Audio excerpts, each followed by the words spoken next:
दरबार के समय में अकबर को गप लड़ाने का मौका नहीं मिलता था, इस कारण जनाने महल में ही गप लड़ा लिया करता था।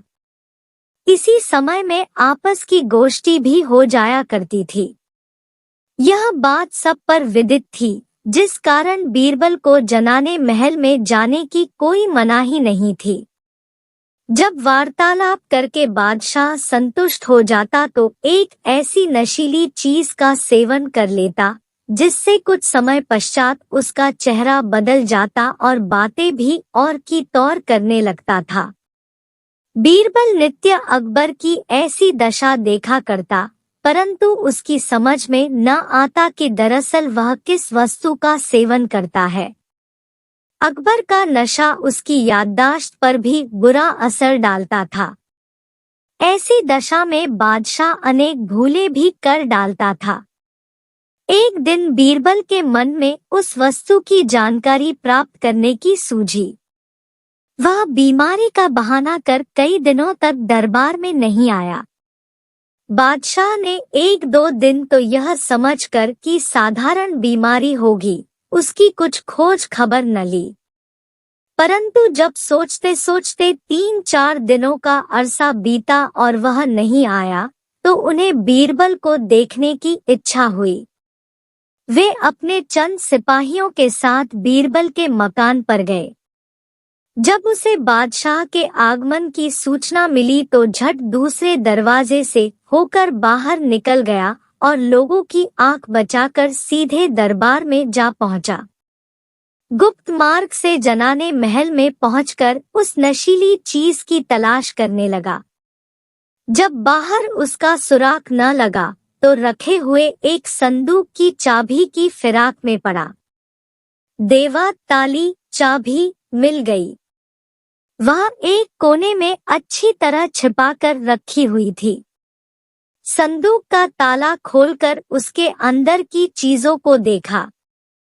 एक तरफ कोने में एक बोतल रखी हुई मिली। उसे चुपके से बाहर निकालकर अपनी शाल के अंदर छिपा लिया और द्रुत वेग से घर की तरफ राही हुआ। बादशाह को उसके घर वालों से पूछने पर विदित हुआ, थोड़ी देर हुआ दरबार की तरफ गए हैं। यह सुनकर उसको कुछ चिंता सी हुई और बीरबल के जाने का कारण जानने के लिए व्याकुल हो उठा। मन में सोचा, बिना किसी अनिवार्य कारण के बीरबल ऐसी दशा में नहीं जा सकता था। वह अपने साथियों सहित लौटने लगा। अभी 2-4 सीढ़ी ही उतर कर गया था कि सामने से बीरबल आता हुआ दिखाई पड़ा। बीरबल मन ही मन सोचता हुआ आ रहा था कि अकबर के पूछने पर क्या उत्तर दूंगा। इसी बीच अकबर की दृष्टि उस पर जो पड़ी और वह वहीं रुक गया। पास पहुंचकर अकबर ने पूछा, तुम इस समय महल की तरफ क्यों गए थे और तुम्हारे बगल में यह क्या चीज है? बीरबल ने कहा, कुछ तो नहीं। फिर भी बादशाह का शक बना ही रहा, क्योंकि उसकी कांख तले चदरे के भीतर से कोई चीज दिखाई पड़ रही थी। अकबर ने दोबारा पूछा, बीरबल झूठ क्यों बोल रहा है? तुम्हारी कांख के भीतर कोई चीज अवश्य छिपी हुई है। बीरबल ने कहा, हाँ, वह तोता है। बीरबल के ऐसे रूखे उत्तर से बादशाह को संतोष नहीं हुआ और क्रोधित होकर बोला, तुम्हें आज इतना मजाक क्यों सूझ रहा है? बीरबल अविलंब बोला, पृथ्वीनाथ अश्व है। बादशाह बड़ा हैरान हुआ और भौं चढ़ाकर कहा, मैं देखता हूँ कि आज तुम्हारा दिमाग आसमान पर चढ़ता जा रहा है। बीरबल ने कहा, नहीं नहीं, हाथी है। बादशाह ने कहा, क्या तुमने भांग तो नहीं खाई है? ठीक ठीक समझ कर उत्तर दो। बीरबल कब चुप रहने वाला था, बोला, गधा है। गधा बारंबार बीरबल के टालमटोल की बातें सुनकर बादशाह बहुत ही चिढ़ गया और पूछा, क्या आज तुम पर मृत्यु तो नहीं सवार हो गई है? कांख में की छिपी वस्तु का नाम ठीक ठीक क्यों नहीं बतलाते हो? इस बार बीरबल ने साफ बतला दिया, हुजूर, शराब है। फिर अपनी बगल से बोतल निकालकर अकबर के हवाले किया। बीरबल जैसे धर्मपरायण ब्राह्मण के पास शराब की बोतल देखकर बादशाह को आश्चर्य हुआ और उसका कोप कुछ शांत हो गया। वह बीरबल को अपने साथ जनाने महल में लिया ले गया। वहां जाकर देखा तो उसके कमरे की सारी चीजें इधर उधर बिखरी पड़ी है। संदूक का ताला भी खुला हुआ है। अकबर तुरंत ताड़ गया कि इसी को चुराने के लिए बीरबल अकेले में यहाँ आया था, परंतु फिर भी इतने ही से उसे शांति न मिली।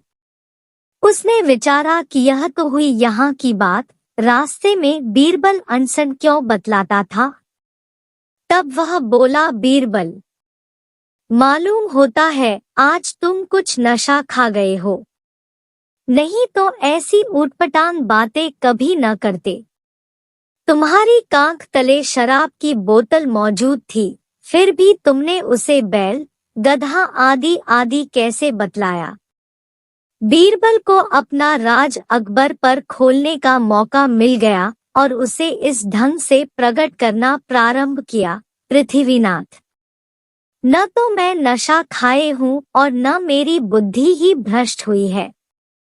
मैंने जो कुछ भी कहा है वह चीज मेरी कांख तले थी। अच्छा हुजूर सुनिए, पहले पहल मैंने आपसे बतलाया था कि कुछ भी नहीं है, सो मद्यपान के प्रथम प्याले की बात थी। उस समय बात करने वाला कुछ भी नहीं देखता। दूसरी बार मेरी जबान पर तोते का नाम आपने सुना होगा। इसका अभिप्राय यह था कि दूसरा प्याला पी लेने पर मनुष्य तोते के समान बकने लगता है। फिर मैंने घोड़े का नाम लिया था। उसके मानी यह था कि तीसरा प्याला पी चुकने पर मद्यपी घोड़े के समान हिनहिनाना प्रारंभ कर देता है। चौथी बार हाथी बतलाया था। सो इस कारण कि चौथे प्याले के सेवन के पश्चात मद्यपी मस्त हाथी की तरह झूमना प्रारंभ करता है। पांचवी बार गधा बना देता है। छठवें में मद्यपी नशे में गुप्त हो जाता है, यहाँ तक कि उसको अपने शरीर तक की भी सुधिबुध नहीं रहती।